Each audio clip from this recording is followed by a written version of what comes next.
But you know what? Who else is being childish? But maybe not so much because he's claiming someone has been keeping his child away. That would be a DDG. But that's not why he's on our docket today. He's on our docket because he also recently received a restraining order on live and pertaining to his baby mama, Halle Bailey. And so just to give some backdrop, apparently back in January or so forth, they got into a altercation where he apparently, allegedly, slammed her face into the steering wheel, chipped her tooth. She got bruises and whatnot. And it was a whole debacle. And so he received this restraining order. And next thing you know, he's like, oh, these are all lies. But technically, she had the pictures and she also had the chipped tooth. And she also had a lot of other stuff to show. And in some cases, in some states, it's actually pretty hard to get a restraining order without the pictures. You can get a temporary restraining order just by saying, I fear for my life. But to get a restraining order that actually lasts some time, you normally got to have some type of proof. But anyways, I would love to get your thoughts on this whole DDG and Halle Bailey restraining order situation. Halle Bailey. Okay. Halle Bailey. Go ahead. You know, I don't know why. She like a little B. But anyway. I do it too. Don't feel Isn't bad. she like Beyonce's protege or something? Like, anyway, that's beside the point. So listen, I'm going to take the unpopular take up front. Okay, just hate me now. Of course, I am loath, okay, to say anything untoward about who the public has already decided is the victim in this situation. And I am not saying that DDG is anybody's victim. What I am saying is I don't think that just because we have pictures, it means that we have evidence, because evidence proves the fact, okay? And what we have is evidence that something happened, but we don't have evidence of what happened. For instance, what if a man's riding in a car with a woman and she's being loud and boisterous and she's driving or whatever, and maybe she might be driving erratic or she's talking to him crazy and she's calling him all kinds of things. Maybe she's spitting or whatever. She's doing whatever. He's sitting on the side and past the seat trying to be cool. At some point, he's like, yo, let me out. Let me out. Let me out. She's like, nah. Let me out. Let me out. No. So he does something to make the car stop. Maybe he throws it in park. Oh, boom. Her face hits the steering wheel, right? He's like, now it's a whole different problem now because now she's injured. He doesn't got the car. They go on and do some other stuff. Those pictures could explain a different story. And the reason why I get this story, right? Because I did some research. And I did some research, not tabloid research. I didn't go read what people said about her. I watched some videos of what she said about herself. And what she said about herself was that she liked drama.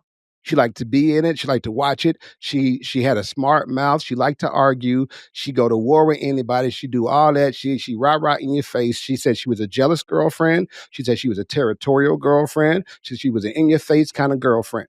Now, it's amazing that someone that's self-aware hooks up with DDG.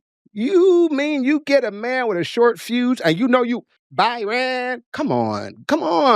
Then I mean, I don't know. I'm saying, again, fingers are pointing, and I think there's a lot of blame to go around. I'll pass. Go ahead, y'all. Wow. This must be the week of Negro gaslighting. I have never heard such bullshit.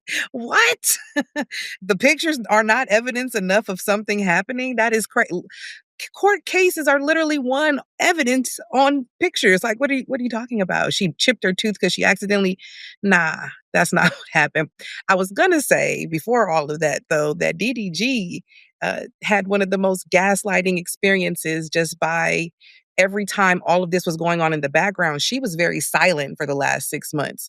He would go online. She's keeping my baby from me. I can't. Somebody tell hello, like all this drama-filled shit in order to kind of gain some clout. And maybe he knew it was coming because he was such a dog to her. He probably knew that maybe at some point he had to kind of build an audience, I guess. But then to hear all the things that were happening in the background, that while he was going and pleading, she was showing texts that corresponded with the timelines that said they had already talked about it and made arrangements, and he knew the baby wasn't going to be there. Like, regular people get gaslit in private, and that's already harsh enough. But to think about, she was gaslit for 6 or 7 months before she said something, and on top of the abuse she endured, like that girl did not chip her tooth on a steering wheel. However she chipped it, right? This man has some culpability in it because he was given a restraining order. Now he got his mama on live talking about not my son. He doesn't do these things. And now he needs all the defense lawyers, I guess, he can get, including Judge Jay and his mama, because something happened, right? The boy did something. I don't want to hear all that. It might not be type shit. Like, we have to get off that. You know what? I just had some, Devin, I'm gonna let you jump in. I just want to have some pushback for Jay. I would like to note the fact that you said that you went and looked her stuff, her history, versus going to look at his history, which included abuse accusations from Ruby Rose, who he also dated. And so I just want to point out that automatically you went to the alleged victim in this case to justify another so-called alleged victim. Let me counter. Go ahead, Devin. Excuse me. Let me counter your pushback, please. Thank you. And I would counter. I would counter with this. I would counter that I'm not saying that he doesn't have a history. In fact, I mentioned his history. I said she should have known his history. What I'm saying is she had a mindset and a level of self-awareness that in that sphere, we all could have moved better. That is what I'm saying. I'm not blaming the victim. I'm not blaming this person, that person. What I am saying is I didn't have to go look at her story or I didn't have to go look up DDG. I knew Tia would come. I knew you would come. I knew there were going to be a line of people standing up to throw stones at him already. They would come with all the dirt, stuff that I don't even know if it's true, but they're going to throw it. So I don't have to go do that. I need to see what the side of the conversations that nobody is saying, like the side that nobody is hearing because the whole crowd is yelling over on this side. So that's what I was doing. I yield my time.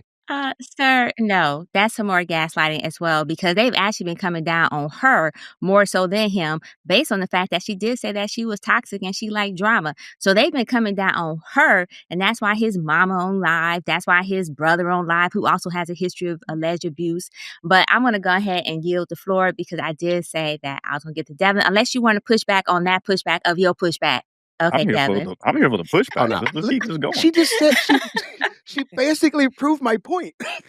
She basically said there's another side of people who are like, hey, girl, you might be part of the problem. And so, yes, he is a problem. But all I'm saying is in the greater scope between these people, because we don't really know these people. There's a lot of would-bes, right? But in the greater scope, if you are self-aware, right, don't go get the thing that is most likely to put you in an explosive situation. Like, that's what I'm saying. I'm saying be a better picker, right? If you know yourself better. That's what I'm saying. That's what I'm saying. I got you, sir. You going back on the default line of choose better. I got you, sir.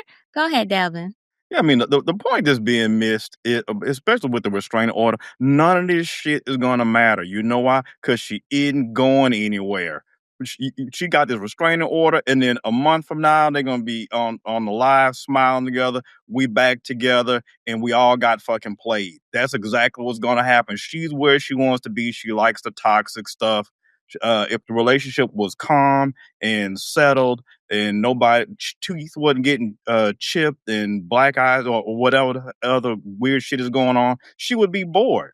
And then we'd be talking about her cheating or doing whatever it is she's doing. So she's exactly where she wants to be. I don't feel sorry for either one of them. They deserve each other. Yes. So S&M, did you use your time to go back and forth with Jay? Yeah, I'm going to go ahead and say I used my time. Just going to add this one little point, though. Then Lord have mercy, not Devin saying that she like it violent.